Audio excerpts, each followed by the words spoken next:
स्वागत है आपकी अपने चैनल स्टूडेंट एजुकेशनल पॉइंट पे। आज हम अध्याय 1 वास्तविक संख्या पढ़ने वाले हैं। ठीक है, तो वास्तविक संख्या पढ़ने से पहले हम लोग छोटे छोटे टॉपिक्स के बारे में पढ़ेंगे, जिसमें हम लोग नंबर सिस्टम के बारे में पढ़ेंगे, है ना। इस अध्याय में तो है ये कार्ड विभाजन परिमेय है, एचसीएफ एलसीएम है, परिमेय संख्या और अपरिमेय संख्या, सभी महत्वपूर्ण सूत्र और, है ना, बोर्ड से रिलेटेड जितने भी, है ना, क्वेश्चन होंगे, है ना, और साथ साथ फॉर्मूला होगा, मैं यहाँ पे आप लोग को पढ़ाऊँगा। चलते हैं हम आगे की तरफ, है ना। फर्स्ट हम लोग नंबर सिस्टम पढ़ेंगे। What is number system? तो नंबर सिस्टम के अंतर्गत बहुत सारे नंबर आते हैं, जैसे कि फर्स्ट है natural number. What is natural number? Counting number is called natural number. गिनती की संख्या को हम लोग प्राकृतिक संख्या कहते हैं, जैसे 1 2 3 4 5 ये सब क्या है? प्राकृतिक संख्या है। हम लोग प्राकृतिक संख्या को एन से सूचित करते हैं। किससे सूचित करते हैं? एन। तो आप लिख सकते हैं ब्रैकेट के अंदर में 1 2 3 डॉट डॉट डॉट। 3 डॉट का मतलब होता है और वो आगे तक ही बढ़ते रहता है, रुकता नहीं। फिर उसके बाद हम लोग पढ़ेंगे पूर्ण संख्या।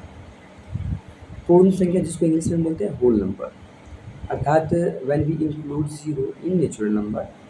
इसका तात्पर्य यह होता है कि जब हम प्राकृतिक संख्या में शून्य को भी शामिल कर लेते हैं, है ना, तो वह बन जाता है पूर्ण संख्या। पूर्ण संख्या को हम लोग W से सूचित करते हैं, इंडिकेट W, है ना, बोल सकते हैं इज होल नंबर, या इंडिकेट जो है बोल सकते हैं होल नंबर को हम लोग, है ना, W से सूचित करते हैं।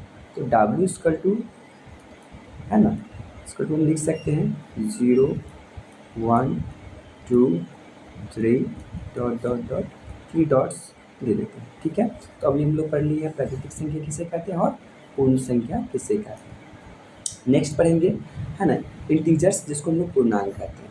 तो हम लेंगे धनात्मक प्राकृतिक संख्या, ऋणात्मक, है ना, प्राकृतिक संख्या और शून्य। ये तीनों जब मिलने पर तो पूर्णांक का निर्माण होता है। जैसे यहाँ दे दिया गया है 0 1 2 3 4 5 dot dot -1 -2 -3 dot dot infinite, है ना।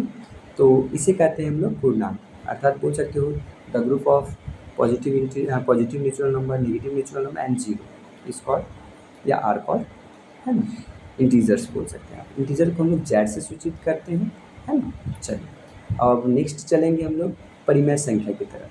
परिमेय संख्या कहते हैं किसको? What is rational number? बोलेंगे which number is form of P upon Q, अर्थात जो संख्या p बटे q के रूप में हो, किस रूप में हो? p बटे q के रूप में हो, तथा p और q दोनों ही पूर्णांक। पूर्णांक करने का तात्पर्य यहाँ तक पहले हम लोग पढ़ चुके हैं, है ना। तो पूर्णांक हो तथा q जो होता है ना, q जो है 0 के बराबर 9, उसे हम लोग परिमेय संख्या कहते हैं। इसको स्पष्ट से समझने के लिए हम लोग लिखते हैं 1/2। ऊपर वाले को हम अंश बोलते हैं, इंग्लिश में इसको, है ना, नॉमिनेटर बोलेंगे। नीचे वाले को हर बोलते हैं। ठीक है, तो हर जो होता है हमेशा पूर्णांक तो होगा लेकिन 0 नहीं होना चाहिए। ठीक है, तो वह संख्या जो p बटे q के रूप में हो, p और q दोनों ही पूर्णांक हो तथा q 0 के बराबर न हो, तो उसे हम लोग कहेंगे, है ना, परिमेय संख्या। जैसे 1/2 3/4 3/5 ये सब, है ना, या 7/2 ये सब क्या है? पूर्ण, है ना, परिमेय संख्या। क्या है? परिमेय संख्या। चलिए अब आगे चलते हैं।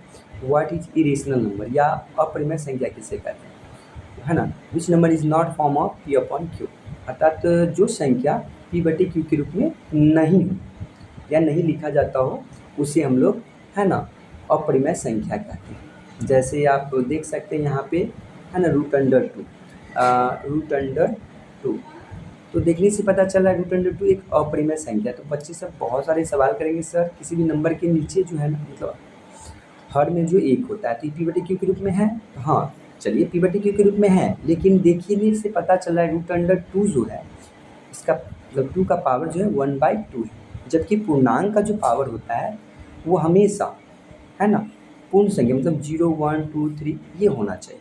जबकि यहाँ पर क्या है, यहाँ पे 2 का पावर 1/2 है, जो कि पूर्णांक नहीं।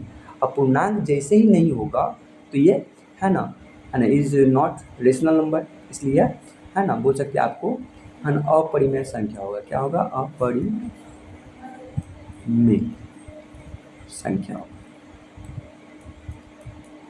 संख्या होगा। ठीक है। और एक और भी हम बता सकते हैं कि वह संख्या जो नॉन टर्मिनेटिंग और नॉन रिकरिंग हो उसे हम लोग कहेंगे अपरिमेय संख्या। जैसे यहाँ पे दे दिया, देखने से पता चल रहा है। देखिए रिकरिंग का मतलब होता है जो रिपीटिंग हो। जैसे हम बोल सकते हो आप, जैसे यदि 5 में हम 2 से डिवाइड करते हैं तो इसका जो वैल्यू होता है 2.5 आता है। एक बात ये है कि पॉइंट के बाद मतलब कि लास्ट में इसका जो रिमाइंडर होता है शेषफल वो कट जाता है, 0 हो जाता है और इसका जो मान है ना भागफल इतना आता है। लेकिन कभी-कभी हम जैसे 10 को 10 से हम क्या करते हैं 3 में 10 में हम 3 से डिवाइड करते हैं तो इसका जो वैल्यू होता है 3.333 डॉट डॉट डॉट इन्फिनाइट तक जाता है। तो ये जो हो गया आपको है ना, ये होता है आपको है ना नॉन टर्मिनेटिंग। क्या है? नॉन टर्मिनेटिंग है। ठीक है। लेकिन ये रिकरिंग है। क्यों है? क्योंकि इसको 3.3 हम रिकरिंग की रिपीट हो रहा है। ठीक है। तो आप सिंपल तो वे में जान लीजिए कि अपरिमेय संख्या जो होता है वो नॉन टर्मिनेटिंग और नॉन रिकरिंग होता है। जैसे यहाँ पे दे दिया पाई का जो मान दिया है 3.141592 है ना 65, ये आगे कंटिन्यूसली बढ़ता जाता है और ये नॉन टर्मिनेटिंग और नॉन रिकरिंग है, इसलिए ये अपरिमेय संख्या है। अब हम लोग पढ़ेंगे है ना, नेक्स्ट टॉपिक है यूकाल्ड विभाजन परिमेय। ठीक है। यहाँ पे कहा जाता है यदि है ना दो ए बी है ना दो धनात्मक पूर्णांक, आप पूर्णांक से पहले परिचित हैं तब है ना यहाँ पे फॉर्मूला बनाया है ए बराबर बी है ना मल्टीपल क्यू प्लस आर। ध्यान से देखिएगा, जहाँ पर ए क्या है आपका भाज्य है ना भाज्य, बी आपका भाजक, क्यू जो है भागफल और आर जो है शेषफल है। तो हम सिंपल वे में जानते हैं, जैसे कि हम क्या करते हैं 5 में हम क्या करते हैं 2 से डिवाइड करते हैं तो है ना 5 2 ज़ा 4 2 ज़ा 4 सॉरी 2 4 ज़ा 2 2 ज़ा 4 होता है। ठीक है। तो 2 2 ज़ा 4 हम जैसे किए तो यहाँ पे देखो ना 5 से जब 4 को सब्सट्रैक्ट करेंगे तो यहाँ 1 हो जाएगा। क्या हो जाएगा? 1। तो आप ध्यान से देखिएगा तो आपको पता चलेगा ये 2 जो है, ध्यान से देखिएगा 2 जो यहाँ पे है भाजक है। क्या है? भाजक। 2 जो है भाजक है। यहाँ 5 जो है आपका भाज्य है और ये जो देख रहे हैं आपको जो 2 आया ये भागफल, और जो शेष बचा है उसको हम लोग शेषफल कहते हैं, शेषफल कहते हैं। अब थोड़ा सा ध्यान दीजिएगा इसके अकॉर्डिंग, यहाँ पे हम जान गए हैं कि ये जो यहाँ पे लिखा है यह है भाज्य। भाज्य बराबर होता है ना भाजक, भाजक गुने भागफल, भागफल भागफल एक मिनट रखिएगा, भागफल है ना भागफल प्लस यहाँ होता है शेषफल। ठीक है। तो यहाँ पे ये जो यूकाल्ड विभाजन परिमेय में पहला उपयोग किया गया तो किस चीज़ का किया था? भाज्य बराबर भाजक गुने भागफल प्लस शेष का है ना उपयोग किया गया। जहाँ पे आर का जो वैल्यू है ये हमेशा है ना या तो बोल सकते हैं आर ग्रेटर देन इक्वल 0 होगा या लेस देन बी होगा। बी यहाँ पे आपको हम समझ गए हैं बी क्या है, तो बी आपका भाजक है, भाजक से रहना चाहिए। चलिए हम लोग आगे चलेंगे है ना। यूकाल्ड विभाजन एल्गोरिथम के सहायता से हमें क्या निकालना है? एचसीएफ निकालना। थोड़ा सा यहाँ पे मिसप्रिंट हो गया है, यहाँ कहा गया था 56 और 72 है ना का एचसीएफ ज्ञात करें यूकाल्ड विभाजन परिमेय से। तो हम जानते हैं जब भी यूकाल्ड विभाजन के परिमेय के द्वारा अपने को निकालना होगा तो पहले जो बड़ा होगा उसको हम लोग है ना भाज्य मानेंगे। जैसे कि यहाँ पे 72 को भाज्य मान लिए और भाजक आप 56 हो गए। अब हम लोग क्या करेंगे 56 में हम कितना से गुना करेंगे और कितना को जोड़ेंगे कि ये 72 हो जाए। तो हम जान रहे हैं 2 टाइम्स करेंगे मतलब 2 बार गुना करेंगे, 72 को 2 से गुना करेंगे ये है ना 112 हो जाता है, जो कि 72 से काफ़ी बड़ा है। तो हम 1 से है ना मल्टीपल करेंगे और प्लस में क्या करेंगे है ना 16 को जोड़ देंगे। जैसे जोड़ेंगे तो ये आपका 72 के बराबर आ जाएगा। जब यहाँ पे अब ध्यान दीजिएगा कि ये लास्ट वाला जो पोर्शन था ये शेषफल का प्रोसेस था, हम लोग अभी निकाले हैं है ना ए बराबर बी क्यू प्लस आर। ठीक है। तो आर का जो रिमाइंडर है ये 16 आ गया। ये प्रोसेस तब तक हम रिपीट करेंगे जब तक शेषफल 0 ना आ जाए। क्या ना आ जाए? 0 ना आ जाए। तो 0 ना आ जाए उसके लिए हम लोग क्या करेंगे, है ना, कि है ना 0 ना आ जाए तब तक इसको रिपीट करते चलते हैं। इसका जो ध्यान से देखिए, इसका जो है ना भाजक है, सेकेंड टर्म का भाज्य बन जाता है, मतलब कि वो ए का स्थान ले लेता है। तो यहाँ पे 56 बराबर हो जाएगा ये 16, है ना, यहाँ पे है ना बी का स्थान ले लेगा। अब देखो 16 में हम क्या करेंगे, कितना से गुना करेंगे और कितना हम ऐड करेंगे कि आपको 56 आ जाए। तो हम लोग 16 तिहाई 48, 48 है ना, 16 में हम 3 से गुना करेंगे तो 48, अब प्लस 48 में भी हम 8 जोड़ देते हैं तो हो जाता है 56। ठीक है। लेकिन शेषफल अभी भी देखिए, शेषफल अभी भी 0 नहीं आया। तो फिर ये रिपीटेशन, मतलब ये वाला जो प्रोसेस देखिए, ये वाला यहाँ आ रहा है और ये वाला प्रोसेस यहाँ पे जा रहा है। थोड़ा सा ध्यान दीजिए।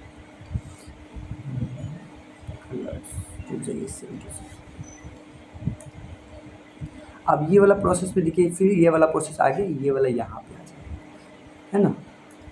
जैसे यहाँ पे ये 16 वाला प्रोसेस, ये 16 बराबर हो जाएगा, है ना, ये 8 यहाँ आ जाएगा। अब 8 में हम कितना से गुना करेंगे, 2 से, है ना, 2 से गुना किया प्लस 0 जोड़ दिया। अब हमको शेषफल कितना आ गया, 0। कितना आ गया, 0। तो इसका जो हम यहाँ पे निकालने पर ये हमको क्या पता प्राप्त चला, 8 आया। तो 8 यहाँ पे जो है आपका HCF हो गया। क्या हो गया, HCF। HCF किसका हुआ, 8 है ना, बोल सकते हैं यहाँ पे बोलेंगे HCF ऑफ, है ना, 72 एंड, है ना, 56 इक्वल टू 8। मतलब कह सकते हैं, इसका मतलब है 72 और 56 का HCF जो है आपको 8 आता है। ठीक है। चलिए हम लोग अब नेक्स्ट, है ना, टॉपिक की तरफ चलेंगे, है ना। कुछ फार्मूला यहाँ पे आपको दिया गया है। जैसे महत्वपूर्ण फार्मूला मैंने अभी बता दिया है आपको कि, है ना, भाज्य बराबर होता है भाजक गुने भागफल प्लस शेषफल। ठीक है। चलिए और हम आगे चलते हैं। किसी दो संख्या को दो संख्या दे देता है और उन दोनों का जो मल्टीपल होता है, तो उन दोनों की HCF किसका, ए और बी का, है ना, गुने LCM ए और बी का। कहने का मतलब है HCF ए बी और बी और LCM ए और बी दोनों का निकालने के बाद यदि हम दोनों को मल्टीपल करते हैं तो वह जो है उसका जो वैल्यू होता है उन दोनों संख्याओं के गुणनफल के बराबर होता है। ठीक है। तो इसलिए आप इस फॉर्मूले के इम्पोर्टेंट है, आने वाले क्वेश्चन में ये आपका क्वेश्चन फॉर्मूला यूज़ हो सकता है, तो इसको आप याद कर लीजिए। ठीक है। देखिए अब हम लोग पढ़ेंगे, यहाँ पे दे दिया है वास्तविक संख्या। तो हम बताए थे, ऐसे तो बताए थे, पहले भी क्लास में हुआ था चर्चा, लेकिन आप फिर से जान लीजिए।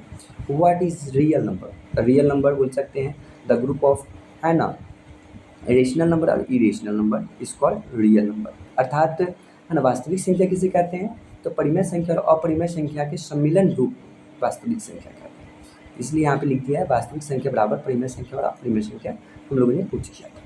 चलिए नेक्स्ट टॉपिक। अब हम लोग, है ना, प्रश्नावली 1 की तरफ, है ना, चल रहे हैं और कुछ प्रश्न को यहाँ पे डील करेंगे। वीडियो ज़्यादा लंबा ना हो, तो कोशिश है कि, है ना, कुछ एग्जाम्पल, है ना, फर्स्ट क्लास में और कुछ एग्जाम्पल आपको सेकेंड क्लास में दिया जाएगा। चलिए जैसे यहाँ पे लिख दिया निम्नांकित, है ना, संख्याओं का अभाज्य गुणनखंड, है ना, कि गुणनफल के रूप में, है ना, व्यक्त करें। आप थोड़ा सा ध्यान दीजिएगा तो आपको पता चल जाएगा 140, है ना, 140 का हम अभाज्य गुणनखंड निकालने के लिए पहले क्या करते हैं, तोड़ते हैं। तो देखेंगे सबसे छोटा अभाज्य संख्या 2 से इसको काटते हैं, कितना हो जाता है 70, फिर 2 से काटेंगे ये हो जाएगा 35। अब हम देख रहे हैं कि इसको किससे काट सकते हैं, तो ये आपको 3 से अब नहीं कटेगा, 4 से कटेगा, तो कटेगा 5 से।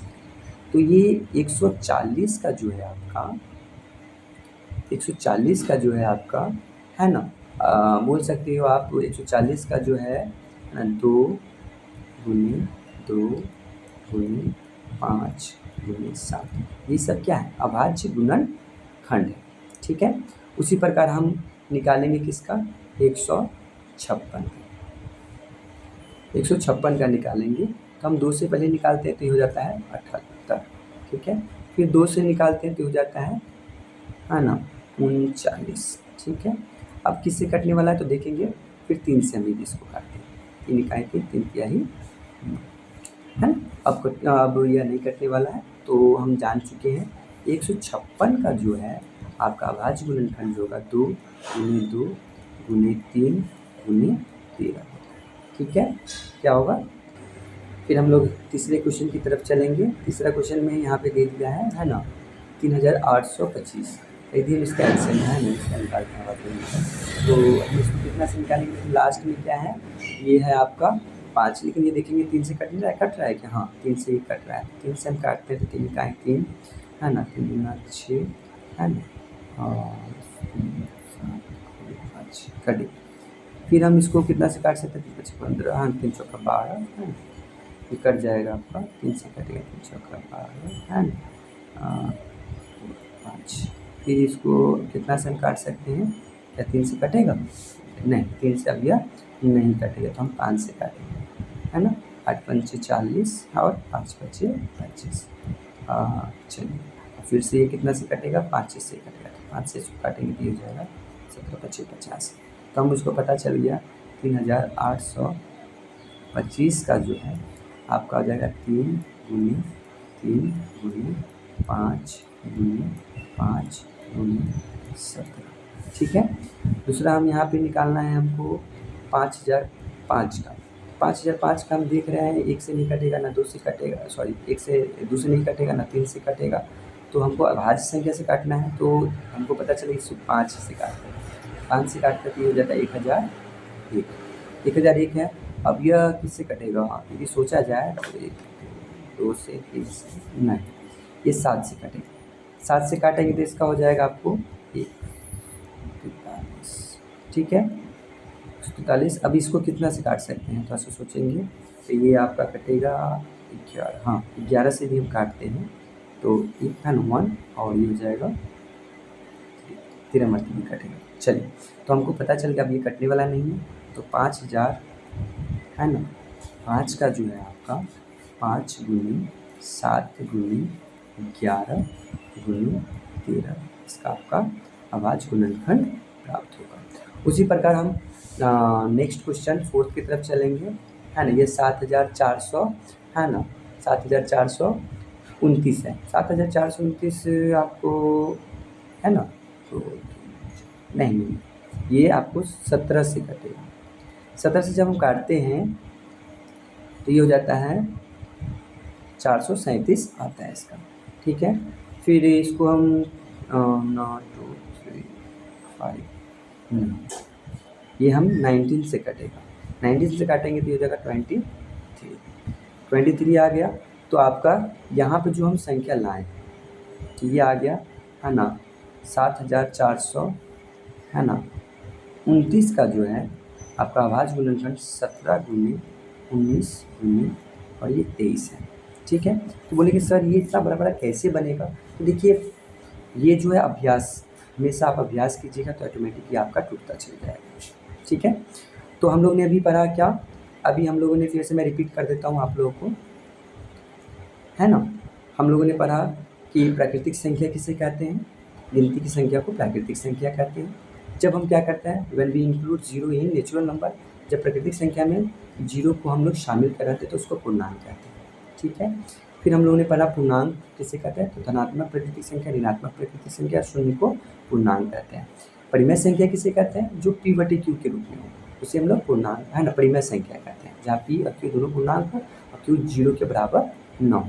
अपरिमेय संख्या जो p/q के रूप में न हो, जैसे √2 √3, हाँ √4 नहीं होगा, √4 जो 2 में टूट जाता है इसलिए वो परिमेय संख्या हो जाएगा। फिर हम लोगों ने पढ़ा इक्वाल्ट का विभाजन परिमेय।